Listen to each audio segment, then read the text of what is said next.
Welcome back to Real Estate 101. Today we're going to continue our discussion on financial planning and talk a little bit about some tax tips. And I'm pleased to be joined once again by Gregory of Desjardins Financial. Jeff, welcome back to the show. Thanks for having me again, Joe. So Jeff, I want to start today's show and talk a little bit about some tax tips. Are there any rules in regards to medical taxes? There are a couple of rules associated with that. So when people are trying to get their medical expenses figured out for the year, if you pay your own medical plan, by any chance, a Blue Cross plan or something like that, that premium is tax deductible, sometimes forgotten. You have to spend at least 3% of your income, or about $1,800 as a base minimum, before the deduction starts. So make sure that you've gathered up a lot of receipts and it's worth trying to do the additions. Anything major, braces and so forth. So the other part people should know is it's any rolling 12 months. Okay, so if you had major expense in November of last year, and didn't complain, you can go till November this year. You don't need to be a January or December. So there are a few rules that you can take advantage of just playing with time frames. All right, so here's a question for you. I have a lot of young families as clients. Can their kids be a write-off? I've tried with mine and it's not working. No, there are certain things associated with the kids that you can deduct though. So for example, one, if you're a single parent, the children could be deemed a dependent. So that is a significant. If you're married, you can't write off the kid as a dependent. So single parents could take advantage of that, and it is a nice deduction. Two, there could be the babysitting or the childcare. So it's either $4,000, $7,000, $10,000, depending on the kid. So make sure you keep the receipts. Revenue Canada likes asking for them every so often. So any daycaring, any after-school babysitting. Even if your babysitter comes and they get a receipt, that could still be a tax deduction. People tend to forget, they pay 20 bucks and off they go. Right. There's also the activities credit. So if your child's in sports of any type, hockey is very expensive. Make sure you're getting your $500 deduction. And even if they're using public transportation to get to and fro. And the last one, if the children are older, tuition. $5,000 could be used. Typically the kids have a low income, move it over to mom and dad. It helps with taxes. Right. So there are some things you can deduct based on the children. You can't necessarily deduct the children. Yeah. All right, so being as we're in the holiday season, can credit card debt at Christmas be a tax deduction? It would be fantastic if it could be, but unfortunately no. The only type of interest you can deduct is if you do an investment loan.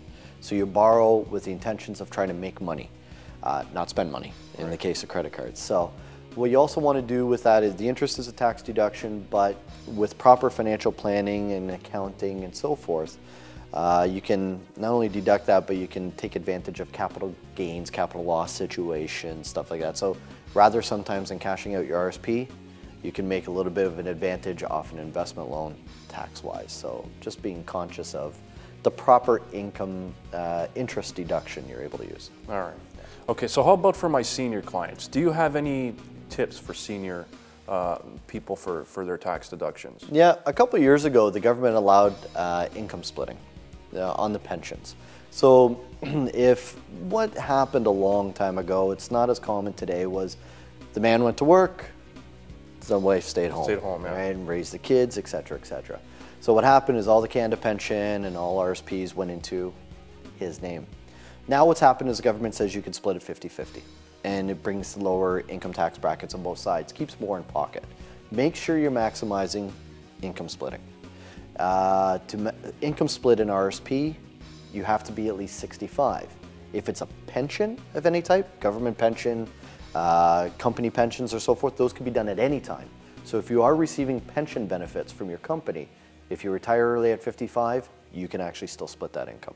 That's a huge, huge tax advantage for seniors. Right. And is there anything that people can add or subtract before year's end that can be helpful for tax deduction? There's a couple things that people can do. One of the things I suggest is top up your tax-free savings account. towards this part of the year. A lot of investments and so forth, mutual fund sides have distributions you can kind of piggyback on, which can be significant. Charitable donations. You have to do your donations by December 31st to get the write-off. So if you wanted to give something, this is the time to give for your tax breaks. And the third one is if you are self-employed. Anyone who's self-employed, if you have to make a purchase of anything, if you need new computer, new software, do it before December 31st, because that is your calendar year, and that's how you maximize expenses. So don't wait sometimes with that. In my world, sometimes the greatest return you can get on an investment is the savings of the taxes. Right. And by being very conscious about taxes, you can actually make more money than what a true return can actually occur. So this is a great time of year as well to review your overall picture as well on a retirement planning and on a tax planning strategy for 2013. And what about for real estate investors? Do you have any tax tips for them? Certainly. Well, I figured it would be a great topic on the show. If you've moved anytime within this year, at least 40 kilometers, typically for work or trying to get closer to your residence, make sure you've kept all the bills, because you can actually write off all your moving expenses, everything from the rental of the truck to the boxes you may have had, the moving companies you may have used, et cetera, et cetera. So that can actually be a bit of a nice significant write-off. You can also utilize it if your child went to school. So if you had to transport stuff and you had to eat while you're driving them to, I went to North Bay, so that was a bit of a commute. Right. Those would be a tax deduction. Right. The second part is if you do have multiple residences, so you're renting out homes and so forth, you also want to be careful of the capital gains exemption on a primary residence.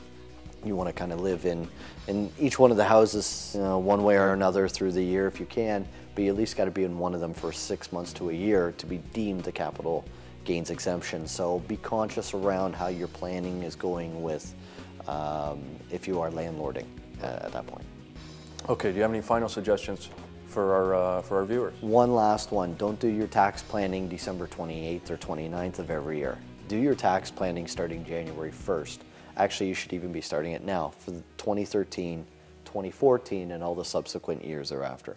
The rules change on an ongoing basis. And if you're trying to do all your planning now, a lot of times you're very limited on the strategies that can be done. So what I suggest to a lot of the viewers out there is if you are worried about taxes today, tomorrow, and in the future, start planning this now.